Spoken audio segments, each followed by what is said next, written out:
Someone disrespected you. Recently. Maybe it happened today. Maybe it happened this week. Maybe it happened months ago, and you are still carrying it like a stone sewn into the lining of your coat. You can feel it right now. That tight, hot feeling behind your ribs. The conversation that replays itself every time you close your eyes. The words you wish you had said. The perfect sentence that arrived in your mind, 3 hours too late. The burning certainty that you let them get away with something they should not have gotten away with. I know that feeling, and I know what it makes you want to do. It makes you want to go back, to confront, to prove, to explain, to show them exactly who they are dealing with. Every muscle in your emotional body is screaming at you to react, to fire back, to match their disrespect with something louder, something sharper, something that will leave a mark. But here is what Marcus Aurelius, the emperor of Rome, the commander of the most powerful military force the world had ever seen, a man who was disrespected by senators, betrayed by generals, and lied to by people who smiled to his face while sharpening knives behind his back. Here is what that man wrote in the silence of his tent at midnight. The best revenge is not to be like your enemy, not to defeat your enemy, not to outperform your enemy, not to humiliate your enemy, to not be like them, to refuse with every fiber of your being, to descend to the level of someone who has shown you who they are. And the weapon he used to accomplish this wasn't a sword, it was not an army, it was not political power, it was silence, complete, deliberate, devastating silence. In the next 45 minutes, I am going to teach you something that will change every relationship, every conflict, and every moment of disrespect you encounter for the rest of your life. I am going to show you why silence, not argument, not defense, not retaliation, is the most powerful response to disrespect ever discovered. And I am going to show you exactly what happens to the people who disrespect you when you give them nothing back. Nothing. No reaction. No explanation. No defense. Just silence. Stay here. Do not leave. Because what you are about to learn took the greatest philosophers in human history a lifetime to understand, and you are going to receive it in less than an hour. Let us start with the disrespect itself. Let us look it in the face. Because most people react to disrespect without ever understanding what it actually is, where it comes from, and why it is aimed at them. They feel the sting, and they swing. They never stop to examine the arrow. Disrespect is not what most people think it is. Most people experience disrespect as a statement about their value. Someone speaks to you with contempt, and your mind translates it instantly. They think I am worthless. They think I am beneath them. They think I do not matter. And that translation, that interpretation, is what creates the pain. Not the words themselves, the meaning you attach to them. But here is the truth that the Stoics understood with perfect clarity, and that most people will spend their entire lives failing to grasp. Disrespect is never about you. It is always about the person delivering it. Every single time. When someone disrespects you, they are not making a statement about your value. They are making a confession about their own character. They are telling you, through their behavior, exactly who they are. They are showing you their insecurities, their frustrations, their unresolved pain, their desperate need to feel powerful by making someone else feel small. Epictetus, who spent the first 30 years of his life as a slave, a man who was disrespected every single day, whose very name means acquired, who was treated as property, as less than human, said this: "If anyone tells you that a certain person speaks ill of you, do not make excuses about what is said of you, but answer, 'He was ignorant of my other faults, else he would not have mentioned these alone.'" Read that again slowly. Someone insults you, And instead of defending yourself, instead of firing back, instead of crumbling, you smile and say, "They clearly don't know me very well because they only mentioned one fault. I have many more they missed." That is not weakness. That is the response of a man who is so secure in his own identity that criticism bounces off him like rain off marble. He does not need to defend himself because there is nothing to defend. He knows who he is, and no one's opinion, no matter how loud, how cruel, how public, can change what he knows to be true about himself. This is the first principle you must understand before we go any further. Disrespect only has power if you accept it, if you pick it up, if you carry it, if you allow someone else's assessment of you to override your own assessment of yourself. Marcus Aurelius wrote, "Reject your sense of injury, and the injury itself disappears." This is not positive thinking. This is not pretending the disrespect did not happen. It is recognizing that the injury, the pain, the anger, the desire for revenge exists only inside your mind. It is generated by your interpretation, not by the event. And if you change the interpretation, the injury evaporates. The person who insulted you said words. Sound waves traveled through the air and reached your eardrums. That is the event. Everything that happened after, the racing heart, the clenched jaw, the rehearsed comebacks, the sleepless night, that was your creation.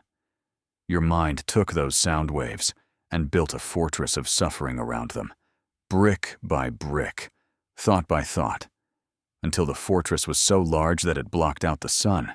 And the person who disrespected you? They went to bed. They slept peacefully. They forgot about the conversation.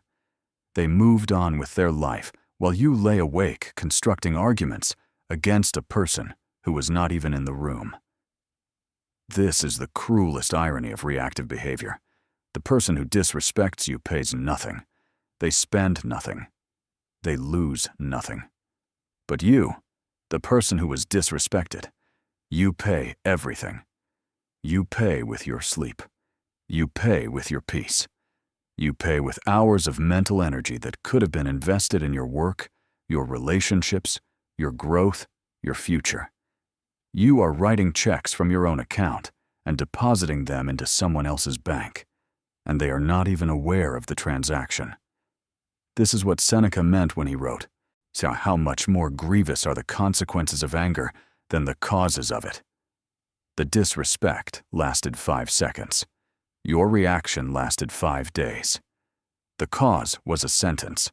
The consequence was a week of destroyed peace, damaged relationships, poor decisions made in an emotional fog, and the slow erosion of your self-respect that happens every time you allow someone else to dictate your internal state.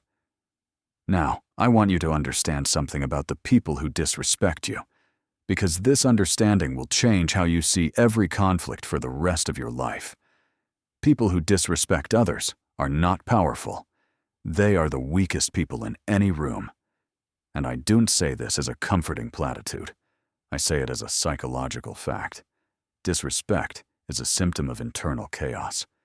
A person who is at peace with themselves, who knows their value, who has a sense of purpose, who has done the inner work of building a stable identity, that person has no need to diminish others. They gain nothing from it. They are full. They are complete. They don't need to take from you to feel adequate. The people who disrespect you are empty. They are running on a deficit. They have a hole inside them, a wound, an insecurity, a deep and unexamined fear. And they believe unconsciously that if they can make you feel smaller, they will feel bigger. If they can pull you down, they will rise. If they can shake your confidence, their own will stabilize. But it never works. The hole never fills. No amount of disrespect, no number of people diminished, no volume of cruelty delivered will ever make an insecure person feel secure. They are addicted to a drug that provides no high. And they will keep using it, keep disrespecting, keep tearing others down, because they don't know any other way to manage the emptiness inside them. When you understand this, truly understand it, not as a concept, but as a lived recognition, something extraordinary happens. The disrespect stops hurting, not because you have suppressed the pain, because the pain was based on a misunderstanding. You thought their words were about you. They were never about you. They were about a broken person's desperate attempt to feel whole, and you were simply the nearest target. Marcus Aurelius understood this deeply. He wrote, "When you wake up in the morning, tell yourself, the people I deal with today will be meddling, ungrateful, arrogant, dishonest, jealous, and surly. They are like this because they cannot tell good from evil." He did not write this because he was pessimistic. He wrote it because he was prepared. By anticipating the disrespect before it arrived, he stripped it of its power. It was expected. It was understood. And an expected blow lands with far less force than a surprise one. He continued, "But I have seen the beauty of good and the ugliness of evil, and have recognized that the wrongdoer has a nature related to my own, not of the same blood and birth, but the same mind, and possessing a share of the divine. And so none of them can hurt me. None of them can hurt me, not because he is invincible, not because he does not feel, but because he has already decided, before the day begins, that his inner state belongs to him and no one else. The senators can lie. The generals can betray. The world can burn. And Marcus will sit in the center of the fire, untouched, not because the flames are not real, but because he has built himself from materials that fire cannot destroy. This is what I want to build in you, not the ability to pretend disrespect does not happen, the ability to see it clearly, to see it for what it truly is, and to choose with the full power of your rational mind, not to give it what it wants. Because every act of disrespect is a demand. It is demanding your reaction. It is demanding your pain. It is demanding your attention. It is demanding that you hand over the remote control to your emotions so that someone else can change the channel. And the most powerful thing you can do, the thing that terrifies every person who has ever tried to disrespect you, is to deny that demand, to give them nothing, to meet their noise with silence. Let me tell you what silence does to a person who disrespects you, because this is where the real power begins. When someone insults you and you fire back, they feel satisfied, not because they won the argument, but because they got what they wanted. They pressed a button and produced a reaction. The system works. They feel in control. They feel powerful. And they will do it again because the behavior was rewarded. But when someone insults you and you say nothing, when you look at them with calm, steady eyes, when your expression does not change, when your body does not tense, when the silence stretches between you like a bridge they cannot cross, something breaks inside them. Because the system didn't work. They pressed the button and nothing happened. The machine did not perform. And now they are standing in a room with their insult hanging in the air like smoke, and no one is waving it away. No one is fighting it. No one is engaging with it. It just hangs there. And the longer it hangs, the more it starts to choke the person who produced it. Silence turns the disrespect back onto the person who delivered it. It is a mirror, and what they see in that mirror is not your weakness. It is their own ugliness, reflected back without distortion, without excuse, without the comfortable fog of your reaction to hide behind. This is what we are going to explore in depth. This is the journey we are taking together. Why, and by the time we reach the end, you will never respond to disrespect the same way again. because you will understand something that most people never learn. The person who stays silent in the face of disrespect is not the one who lost the exchange.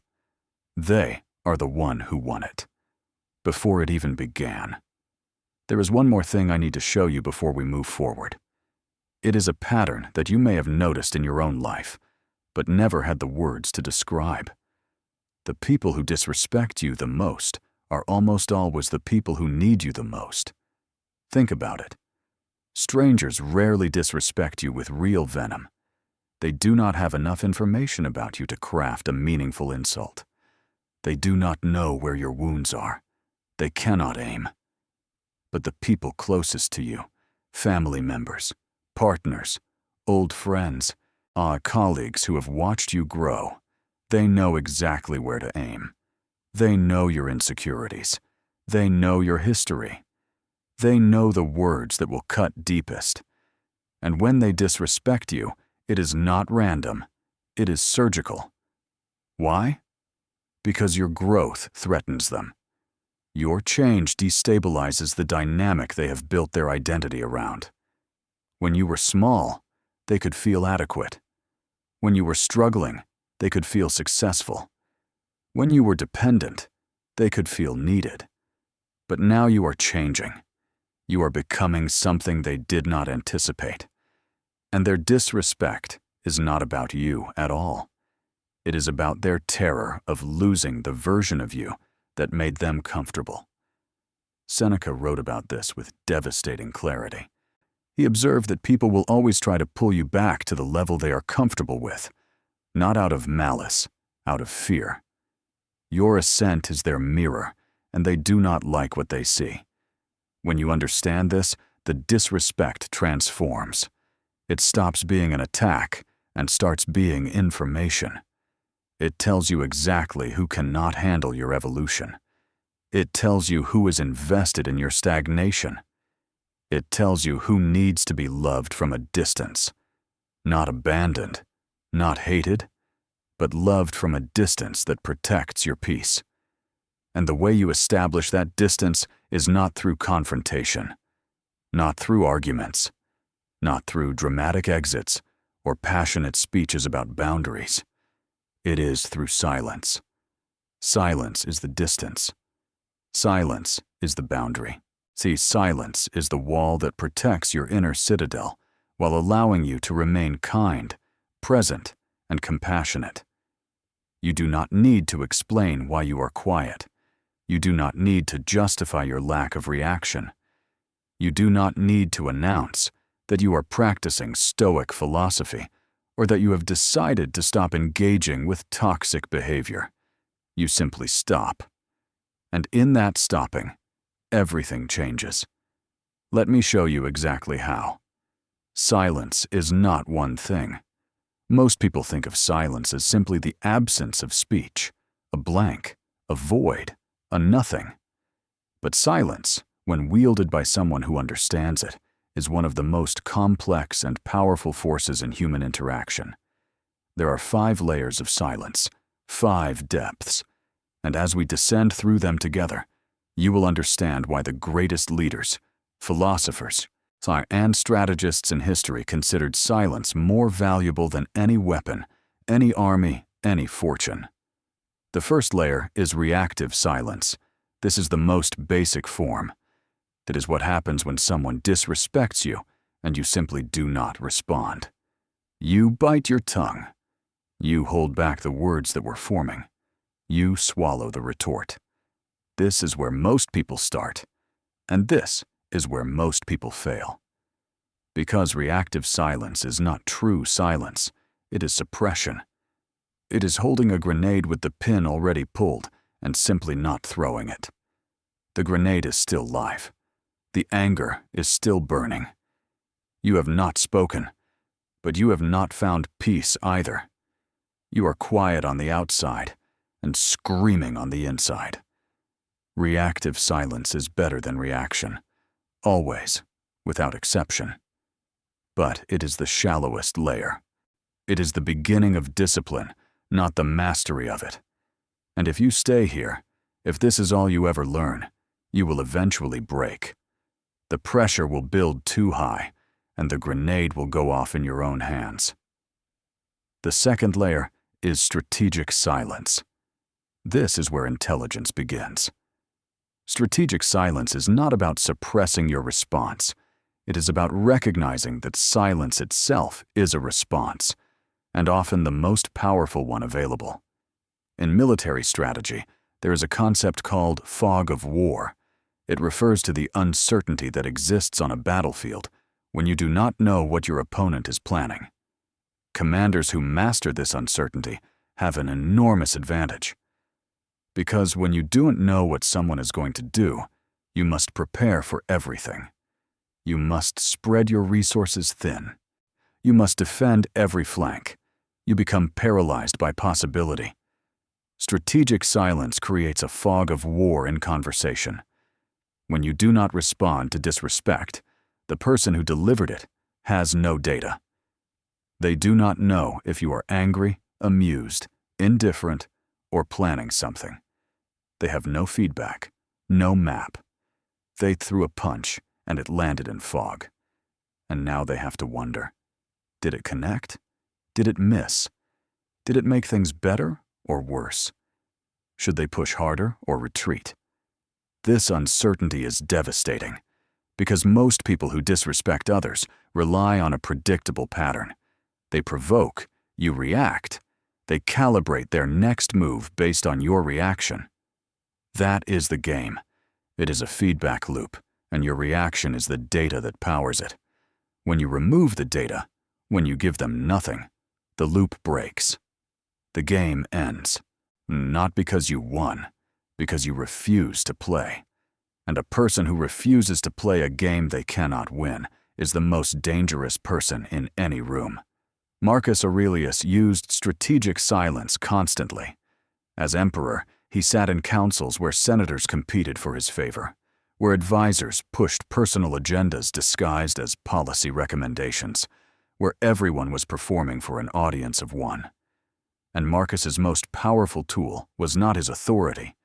It was his silence. He listened. He watched. He observed.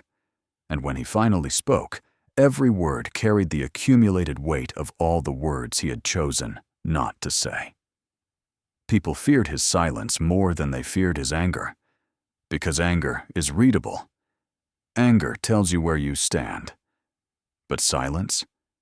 Silence could mean anything, and that anything was more terrifying than any specific threat. The third layer is protective silence. This is the silence you use not as a weapon, but as a shield. It is the silence that protects you from your own worst impulses. How many times in your life have you said something in a moment of emotional heat that you regretted for years afterward?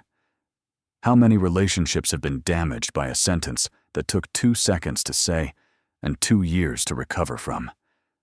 How many opportunities have been destroyed by words spoken before wisdom could intervene? Protective silence is the discipline of recognizing that the most dangerous moments in your life are the moments when you feel the strongest urge to speak.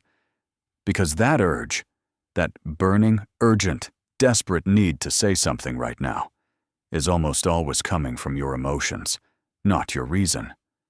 And emotions, when given control of your mouth, will burn down everything you have built. Seneca understood this intimately. Before he became one of the greatest Stoic philosophers, he was a political animal in the most dangerous political environment in human history. Nero's Rome. One wrong word could mean exile. 2 wrong words could mean death. Seneca learned to weigh every syllable as if his life depended on it, because it did. We suffer more often in imagination than in reality, he wrote. And the same is true for speech. We cause more damage with the words we imagine will help than with the silence we fear will weaken us. The words you swallow will never be held against you. The words you release can never be taken back. Protective silence is the recognition that your voice is a loaded weapon. It can heal, it can build, it can inspire, but it can also destroy. And the responsible owner of a weapon does not fire it every time they feel threatened. They assess the situation. They evaluate the consequences. They make a decision based on strategy, not adrenaline. Every time you choose protective silence, you are investing in your future self. You are choosing long-term respect over short-term satisfaction. You are choosing the relationship over the argument.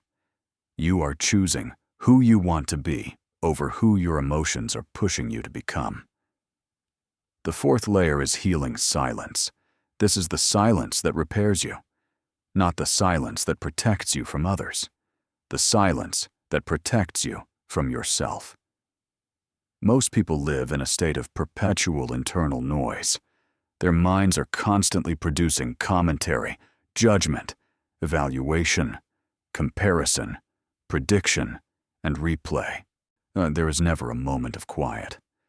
Even when the external world is silent, late at night, in an empty room, in the space between waking and sleeping, the internal world is raging. This noise is exhausting. It is the primary source of anxiety, insomnia, decision fatigue, and emotional burnout in modern life. You are not tired because you work too hard. You are tired because your mind never stops working. It processes and reprocesses again. The same events, the same insults, the same fears, the same imagined futures, until the mental machinery is overheated and grinding. Healing silence is the practice of turning the machinery off. Not forever, not permanently, but deliberately for specific periods of time, allowing the mind to rest the way a muscle rests between contractions. Marcus Aurelius practiced this nightly, after the councils, the battles, the betrayals, the politics. He sat alone with his journal and entered a state of healing silence. He was not trying to solve anything. He was not trying to plan or strategize or optimize. He was simply observing his own mind with calm detachment, watching the thoughts arise and dissolve, acknowledging the emotions without being consumed by them, and slowly, gradually, returning to the still center that existed beneath all the noise. Nowhere can man find a quieter or more untroubled retreat than in his own soul, he wrote. Constantly, then give to thyself this retreat, and renew thyself. Renew thyself. That is what healing silence does. It renews you. It recharges the battery that the world drains every day. It reconnects you with the part of yourself that existed before the insult, before the disrespect, before the pain. The part that was whole before anyone told you that you were broken. If you do not practice healing silence, if you never give your mind a chance to rest, you will react. It is inevitable. Not because you are weak, because you are depleted. A depleted mind has no resources for strategic silence, no capacity for protective silence, no ability to pause in the gap between event and reaction. It runs on autopilot, and autopilot means reaction. This is why the people who react the most are often the people who rest the least. They are running on fumes. Their mental tank is empty. And when the next insult arrives, they have nothing left but instinct. And instinct, in the modern world, almost always chooses wrong. So if you want to master silence as a response to disrespect, then you must first master silence as a daily practice. 2 minutes in the morning, 2 minutes at night. Sitting with nothing.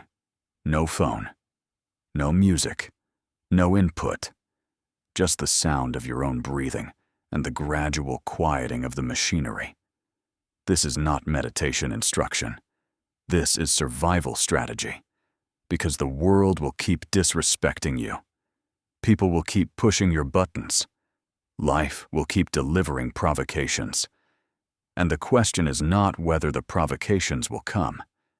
The question is whether you will be resourced enough to handle them with wisdom instead of instinct.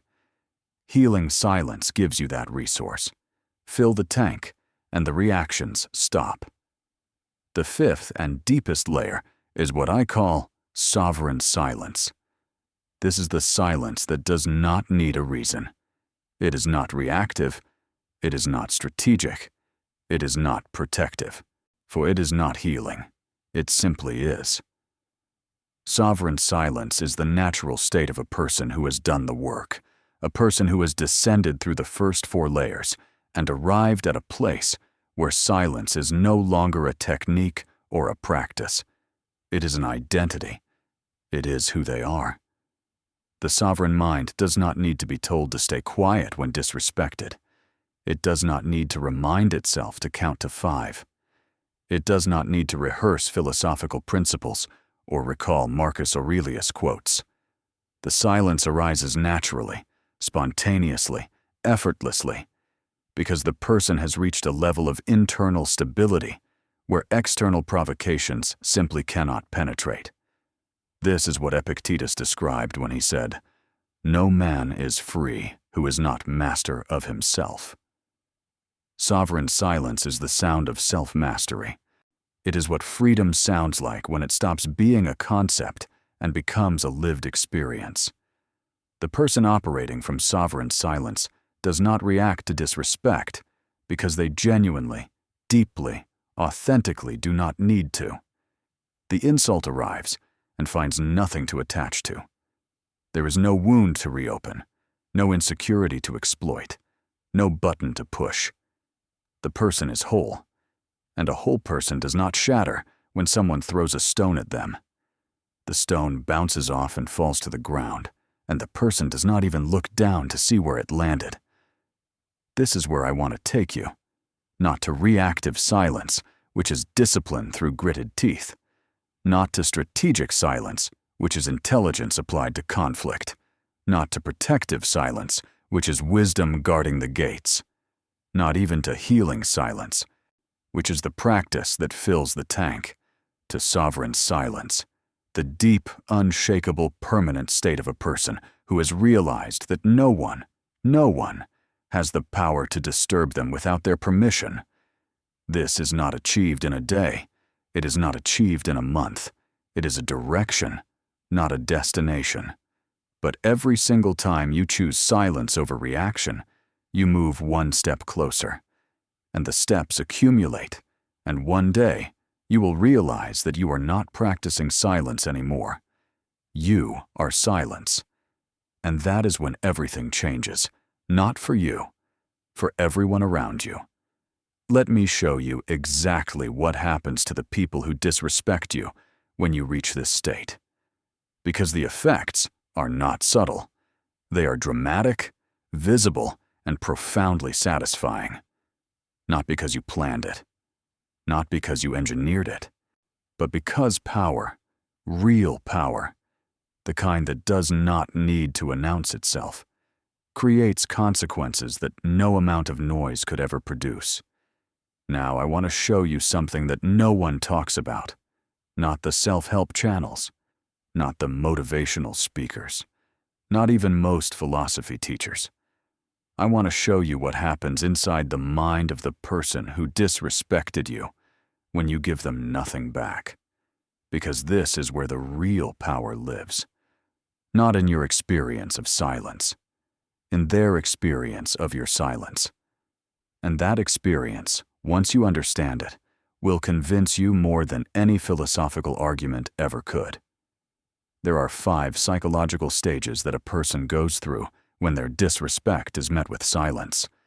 I call them the 5 stages of powerlessness. And they happen in order, every time, and with almost no variation. Stage 1, confusion. This happens immediately, within seconds of your non-reaction. The person who disrespected you was expecting a response. They were expecting anger, or defense, or hurt, or retaliation. Their entire internal script was written with your reaction as the next line. They delivered their line, and now they are waiting for yours. But you say nothing. You do nothing. Your expression does not change. Your body does not tense. You simply exist, calmly, quietly, as if the words they just said were no more significant than the sound of wind against a window. And their brain short-circuits, because the pattern has been broken, the script has been disrupted. They are an actor on stage who has just heard silence where a response should have been. And in that moment of confusion, when something very important happens, they lose their footing. They expected to be standing on solid ground, the familiar ground of conflict, of argument, of action and reaction. But the ground is not there. You removed it. By not reacting, you pulled the floor out from beneath them. And now they are falling, slowly, into a space they have never occupied before. The space of uncertainty. Stage 2. Escalation. This follows the confusion almost immediately, and it is the most important stage for you to understand and prepare for. Because this is where most people break. When confusion arrives, the natural human response is to push harder. If pressing the button did not produce a result, press it again. Press it harder. Press it faster. The machine must be malfunctioning. Just keep pressing. So the person who disrespected you will escalate. They will say something worse, something sharper, something designed to penetrate deeper. They will raise their voice. They will use more aggressive language. They may bring up things from the past, your vulnerabilities, your failures, your secrets. They will deploy every weapon in their arsenal because the standard weapons are not working. This is the moment of truth. Because if you react now, if the escalation succeeds in pulling a response from you, everything resets. The pattern reasserts itself. They feel powerful again. And the next time they disrespect you, they will know that they simply need to push a little harder to get the result they want. But if you hold, if you maintain your silence through the escalation, if you stand in the storm without bending, something breaks inside them that cannot be easily repaired, because they have used their strongest weapons and produced nothing. They have emptied the clip, and the target is still standing. And that realization moves them, rapidly, to the next stage. Stage 3. Self-doubt. This is where the mirror appears. This is where your silence stops being about you and starts being about them. Because when all of their provocations have failed, when none of their weapons have produced a reaction, the person is forced to confront a terrifying question. What if the problem is not the other person? What if the problem is me? Silence forces self-reflection, not always consciously, not always willingly, but inevitably. Because when the noise of conflict is removed, when the comfortable distraction of argument and retaliation is taken away, the only thing left is the person standing alone with their own behavior, and their behavior, seen clearly, without the fog of your reaction to hide behind, looks ugly. They can see it now. The pettiness, the cruelty, the smallness.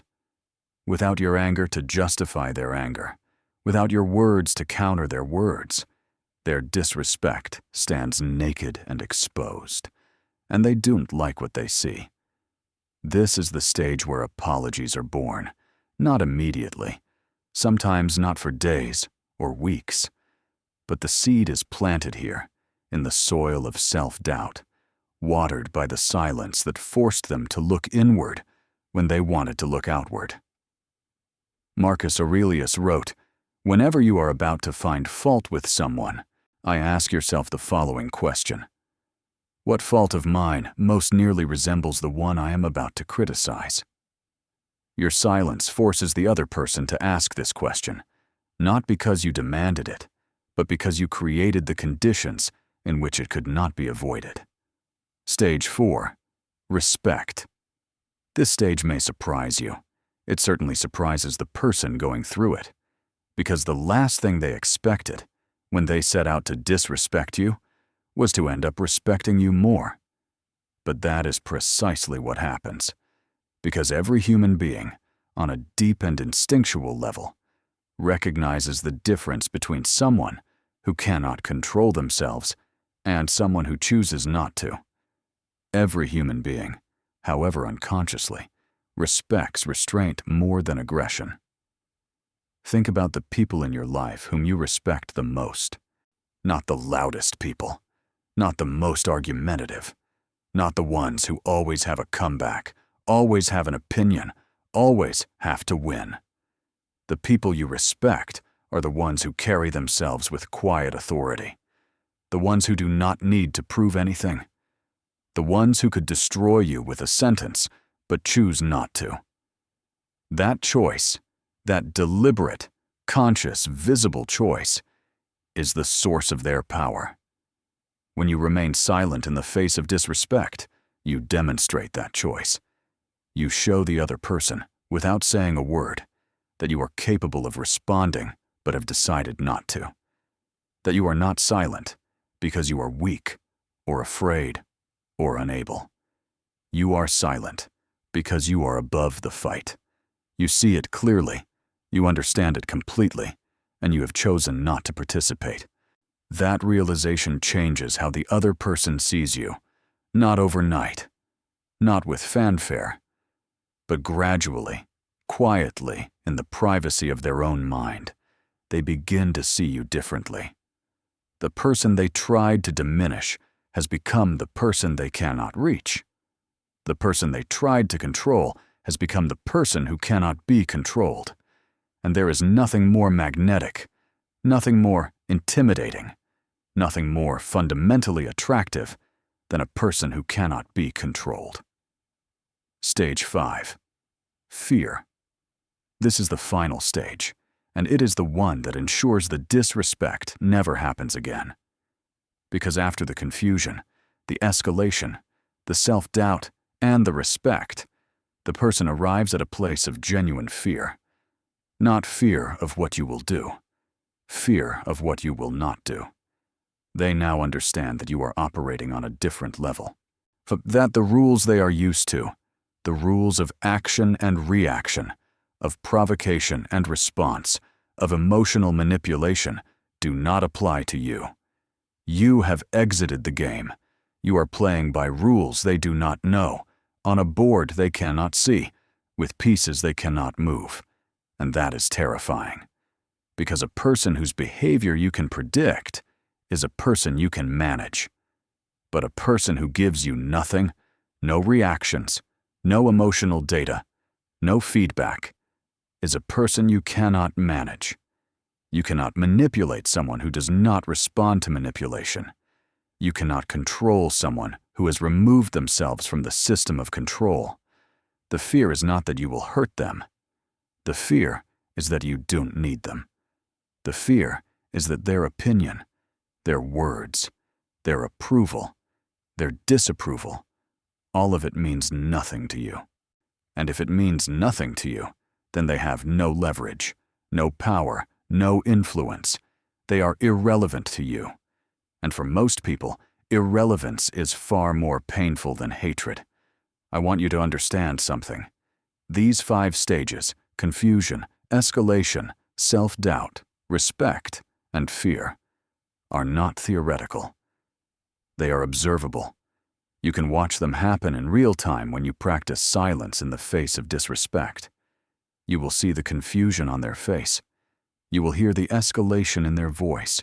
You will notice the moment of self-doubt, the subtle shift in body language, the downward glance that signals the mirror has appeared.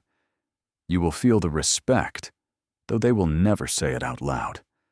And you will sense the fear, the quiet, almost imperceptible withdrawal of a person who has realized they are in the presence of something they do not understand. This is not revenge. I need to be very clear about that. Revenge would require you to want them to suffer.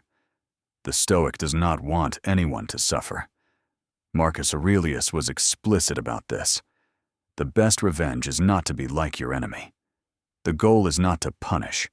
The goal is to be free. Free from the need to react. Free from the cycle of provocation and response. free from the prison of other people's opinions. But freedom has side effects.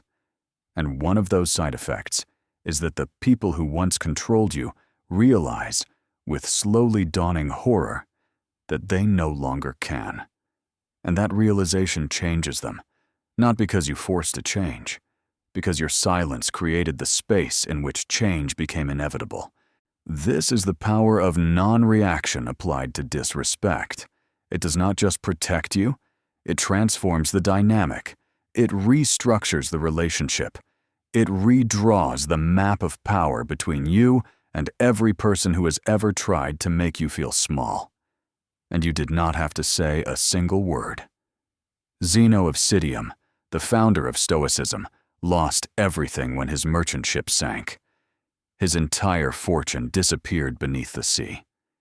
And instead of raging against fate, instead of collapsing in self-pity, he walked to the painted porch in Athens and created a philosophy that has survived for 2,300 years. His response to total loss was silence, thought, and creation. And the result of that silence echoes to this day, in this moment, in these words, between you and me. What do you think will be the result of your silence? I will tell you, it will be the same thing. Not a philosophy that lasts millennia, something more personal, something closer, something that changes the temperature of every room you walk into. It will be power, the kind that does not need to be announced, the kind that does not need to be proven, the kind that simply exists, like gravity, like the tide, like the stillness at the center of a hurricane. And once you have it, no one can take it away, because it was never given to you by anyone else. You forged it yourself, in the silence, in the darkness, in the space between what they said and what you chose not to say. That space is your kingdom, and you are about to learn how to rule it. You have sealed your mouth. You have understood the layers of silence. You have seen what happens to the people who disrespect you when you give them nothing. Now we arrive at the part of the journey that matters most, the rebuild, because silence is not enough. Silence without substance is just absence. It is an empty room. And an empty room, no matter how quiet, is still empty. What we need to build now is the person who inhabits the silence, the person who fills the stillness with purpose, discipline, and an identity so solid that disrespect does not just fail to hurt, it fails to reach. This is where we move from philosophy to practice, from understanding to becoming. The first practice is what I call the morning fortress, and it comes directly from Marcus Aurelius, who did this every single day of his reign as emperor. Before your feet touch the floor, before you reach for your phone, before you check a single notification, a single message, a single piece of news from the external world, you build the fortress. You sit in the bed for 2 minutes, just 2, and you say to yourself, silently but with conviction, today, people will try to provoke me. They will be rude, ungrateful, dishonest, and disrespectful. This is not a surprise. This is a certainty, and I am prepared, because my peace does not depend on their behavior. My peace is mine. It was mine before I woke up, and it will be mine when I go to sleep tonight. No one can take what I do not give. This is not positive thinking. This is strategic preparation. The same way a soldier puts on armor before battle, you are putting on psychological armor before entering the world. You are anticipating the attacks before they arrive, and in doing so, you are stripping them of their power. Marcus Aurelius wrote, "When you wake up in the morning, tell yourself, the people I deal with today will be meddling, ungrateful, arrogant, dishonest, jealous, and surly." He was not being cynical. He was being prepared. And preparation is the difference between a person who reacts to disrespect and a person who was expecting it. The second practice is the evening review. This is the counterpart to the morning fortress. If the morning builds the walls, the evening inspects them. Every night before sleep, take 3 minutes to review your day. Not with judgment, not with guilt, with observation. Ask yourself 3 questions. When was I provoked today? Identify the moments, the comment from a coworker, the look from a stranger, the message that made your blood warm. Name them. See them clearly. How did I respond? Did you maintain your silence? Did you react? Did you hold your ground, or did you break? Be honest. No one is watching. This review is for your eyes only. What will I do differently tomorrow? If you reacted, don't punish yourself. Simply note it, learn from it, and commit to a different response next time. If you maintained your silence, acknowledge it. Celebrate it quietly.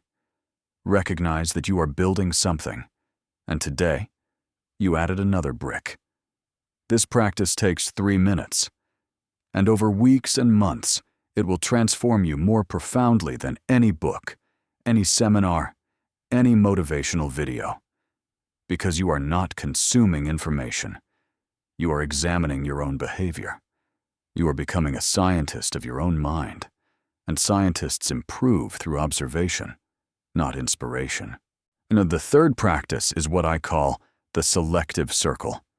And this may be the most difficult thing I ask you to do. Look at your life right now.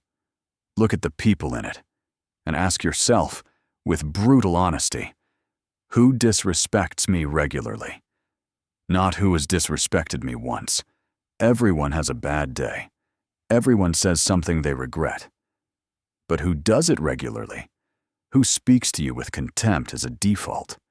Who dismisses your feelings, mocks your ambitions, belittles your achievements, and makes you feel smaller every time you are in their presence? Write their names down, not in anger, in clarity. Now understand something. You are not going to confront these people. You are not going to have a dramatic conversation about boundaries. You are not going to deliver a speech about how you deserve better. One, you are going to do something far more powerful. You are going to reduce their access to you. Slowly, quietly, without announcement, without explanation. You do not need to cut people off with a grand gesture. Grand gestures are reactive. They are performances, and performances invite counter-performances, arguments, drama, and the exhausting cycle of conflict that you are trying to escape. Instead, you become less available. You respond to their messages more slowly. You attend fewer of their events. You share less of your life with them. You create distance, not through walls, but through gentle, persistent withdrawal. And you fill the space they used to occupy with something better. Better people, better activities, better silence, better solitude, better anything. Seneca wrote, "Associate with people who are likely to improve you. Welcome those whom you are capable of improving." This is not elitism. This is survival. Your energy is finite. Your time is finite. Your emotional capacity is finite. And every moment you spend in the presence of someone who disrespects you is a moment stolen from someone who respects you. The selective circle is not about punishing people who have mistreated you. It is about honoring yourself enough to choose the environment that supports your growth. You would not plant a seed in poisoned soil and expect it to bloom. Why would you plant your peace in a poisoned relationship and expect it to survive? The fourth practice is the identity anchor, and this is the deepest work of the rebuild. Most people react to disrespect because they do not have a stable sense of who they are. Their identity is fluid, dependent on external feedback, constantly shifting based on who is in the room and what is being said about them. When someone says something positive, they feel good about themselves. When someone says something negative, they feel bad about themselves. Their self-image is a boat on the ocean, tossed by every wave. The identity anchor is the practice of defining who you are independently of what anyone else says about you. It is the act of sitting down in silence and writing a statement of identity that no external force can alter. Not what you do, who you are. Not I am a teacher, or I am an engineer, or I am a mother. Those are roles. They can be taken from you. If you are fired, you are no longer a teacher. If you retire, you are no longer an engineer. If your children grow up and move away, your daily experience of motherhood changes. Your identity anchor must be built from materials that cannot be confiscated. Things like, I am a person who treats others with respect, regardless of how they treat me. I am a person who chooses peace over conflict. I am a person who speaks only when my words improve the silence. I am a person who cannot be diminished by someone else's opinion, because my value is not assigned by committee. Write it down. Read it every morning after the fortress. Read it every night before the review. Let it become so deeply embedded in your consciousness that when the next disrespect arrives, your identity responds before your emotions have a chance to react. Because that is the ultimate goal. Not to suppress your reactions. To build an identity so stable, so grounded, so deeply rooted in self-knowledge, that the reactions simply do not arise. They are not suppressed. They are unnecessary, because there is nothing to defend. When someone insults a person with a fragile identity, the insult penetrates. It reaches the core. It shakes the foundation. Because the foundation was built on sand, on other people's opinions, on external validation, on the unstable ground of, what do they think of me?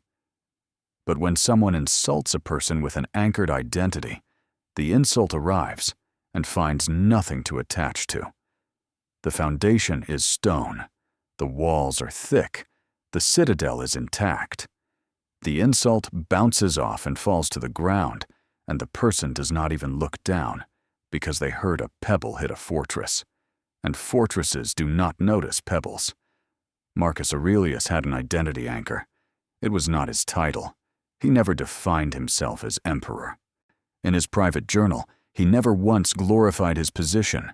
He defined himself by his principles, by his commitment to reason, justice, courage, and self-discipline, by his relationship to the philosophical tradition that shaped him, by the values he chose to live by, regardless of circumstance. When senators insulted him, his identity did not waver, because his identity was not built on their approval. When generals betrayed him, his sense of self did not collapse, because his sense of self was not dependent on their loyalty. When the plague killed thousands and the empire trembled, Marcus did not lose himself, because his self wasn't located in the empire. It was located in the citadel, in the place that no plague could reach. Build your citadel. Define your identity. Write it down. Anchor yourself to it. And then go out into the world and let them try. Let them try to shake a person who knows exactly who they are. Let them try to diminish a person whose value is not up for debate. Let them try to disrespect a person who has decided, once and for all, that disrespect is not information about themselves. It is information about the person delivering it. And let them watch, in helpless fascination, as their words land on someone who is not performing calm, not practicing patience, not gritting their teeth through tolerance. Someone who is genuinely, authentically, permanently at peace. The fifth practice is what I call the contribution shift, and it is the practice that transforms silence from defense into purpose. Everything we have discussed so far has been about protecting yourself, about shielding your peace, about building walls and anchoring identity and reducing access. These are necessary. These are foundational. But if you stop here, you will have built a beautiful fortress with no one inside it. The contribution shift is the moment when you stop asking, "How do I protect myself from disrespect?" and start asking, "How do I become so valuable that disrespect becomes irrelevant?" Because the ultimate defense against disrespect is not silence, it is significance. When you are contributing at such a high level to your work, your community, your family, your art, your purpose, that the opinions of small people become genuinely, factually, mathematically insignificant compared to the value you are creating. Think about it. Does the architect worry about the opinion of someone who has never built anything? Does the athlete lose sleep over the criticism of someone who has never trained? Does the philosopher agonize over the judgment of someone who has never thought deeply about anything? No, because they are too busy creating. They are too engaged in the process of contribution to have time or energy for the process of defense. Their purpose has made them immune, not through avoidance, through abundance. They have so much meaning in their lives that meaningless criticism cannot find a foothold. This is what Seneca meant when he wrote, "It is not that we have a short time to live, but that we waste a great deal of it." Every moment you spend reacting to disrespect is a moment stolen from your contribution. Every hour you spend replaying an insult is an hour that could have been invested in building something that matters. Stop defending and start building, and watch what happens to the disrespect. It does not disappear. People will always be people. But it shrinks. It becomes smaller and smaller relative to the life you are creating, until one day you realize that you have not thought about it in weeks, not because you suppressed it, because you outgrew it. You became bigger than the insult, and from that height, it is barely visible. We have come a long way together, through the understanding of disrespect, through the 5 layers of silence, through the psychological collapse of those who try to diminish you, through the 5 practices that rebuild you from the inside out. Now we arrive at the end, and the end is not really an end. It is a beginning, the beginning of the person you are about to become. I want to tell you a story. It is a true story, and it is the story that ties everything together. In the year 170 AD, Marcus Aurelius was camped with his legions along the Danube River. The Germanic tribes were attacking from the north. The plague was killing his soldiers from within. His most trusted general had recently attempted a revolt. His body was failing. He was likely suffering from stomach ulcers, possibly stomach cancer, and he was in constant pain. Every single external circumstance of his life was catastrophic. By any reasonable measure, Marcus Aurelius should have been the most reactive, the most angry, the most bitter man in the Roman Empire. He had more reasons to rage against the world than anyone alive. But instead, he sat in his tent at night, lit a candle, opened his journal, and wrote sentences that would guide humanity for the next 2,000 years. Think of yourself as dead. You have lived your life. Now, take what is left and live it properly. He was not writing for an audience. He was not writing for history. He was writing for himself, reminding himself in the darkest moment of his life that the past was gone, that the future was uncertain, and that the only thing that mattered, the only thing that had ever mattered, was what he did with this moment, this breath, this choice. He chose silence over rage. He chose reflection over reaction. He chose wisdom over impulse.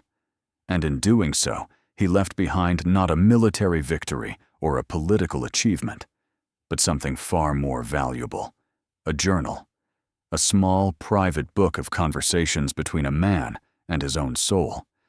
And 2,000 years later, that journal, the Meditations, is one of the most read books in human history, translated into every major language, studied by presidents, generals, Athletes, entrepreneurs, artists, and ordinary people who are simply trying to find peace in a world that offers very little. Marcus Aurelius did not achieve this legacy through force. He achieved it through silence, through the daily, disciplined, unglamorous practice of sitting with his own mind and choosing, again and again and again, to respond to the chaos of life, with the stillness of a person who has decided that his peace is not negotiable. That is the legacy of silence, and it is available to you, not in 2,000 years. Now, today, this moment, you will not write a book that changes the world, but you will change something equally important. You will change the way your children see conflict because they will watch you stand in the fire and not burn. You will change the way your partner experiences love because they will learn that love does not have to be loud to be powerful. You will change the way your colleagues understand leadership because they will witness someone who leads through presence rather than performance. You will change the way strangers experience a passing interaction because they will encounter someone who radiates calm in a world addicted to chaos. These changes will ripple, not dramatically, not visibly, but persistently. Like a stone dropped into still water, the circles expand outward, touching shores you will never see. That is how philosophy works, not through grand proclamations, through quiet practice, through the daily, invisible, unsexy work of becoming someone who does not need to react. And the people who witness your transformation, even if they never name it, never understand it, never consciously recognize it, will be changed by proximity. Because calm is contagious. Just as anxiety and anger and reactivity are contagious, spreading from person to person through mirror neurons and emotional resonance. Calm spreads too. When you enter a room in a state of sovereign silence, the room shifts. The temperature drops. The noise lowers. People speak more carefully, think more clearly, breathe more deeply, not because you told them to, because your energy told them something their words could not. You became the stillness, and the room followed. I want to give you something now, a commitment, not to me, to yourself, a sentence that you will carry forward from this moment as the defining principle of your new life. I do not react to disrespect. I respond to it with silence, and I let the silence do the work. That is your principle. Simple, clean, unbreakable. Not because you are cold, because you understand something that reactive people do not. Silence is not the absence of power. It is the highest expression of it. Let me leave you with the words of the three philosophers who have guided us through this journey. Marcus Aurelius, the emperor who ruled the world, but spent his evenings ruling himself. You have power over your mind, not outside events. Realize this, and you will find strength. Epictetus, the slave who was broken in body but unbreakable in spirit. It is not what happens to you, but how you react to it that matters. And Seneca, the advisor who lost everything and found wisdom in the ruins. True happiness is to enjoy the present, without anxious dependence upon the future. 3 men, 3 lifetimes, 3 different experiences of suffering, and 1 shared discovery. The person who masters their reactions masters their life, not partially, completely. Because when nothing external can disturb your internal state, you are free. Truly, permanently, unconditionally free. The people who disrespected you are still out there. They have not changed. They may never change. The world is still loud, still chaotic, still full of people who will try to pull a reaction from you, like a fisherman pulling a fish from water. But you have changed. You are no longer the fish. You are the ocean. And the ocean does not fight the fisherman. It does not argue with the hook.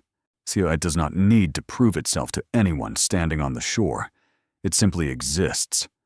Vast, deep, unmoved. And every wave that crashes against the rocks, every storm that tears across the surface, every disturbance that seems, in the moment, like it will tear the whole thing apart, it is just the surface. It is just the noise. It is just the temporary, passing, insignificant ripple on the face of something that has no bottom. You are that depth now. You reached it. Not because I taught you. Because you chose to stop reacting long enough to discover what was underneath. Silence. Power. Peace. Welcome to the depth.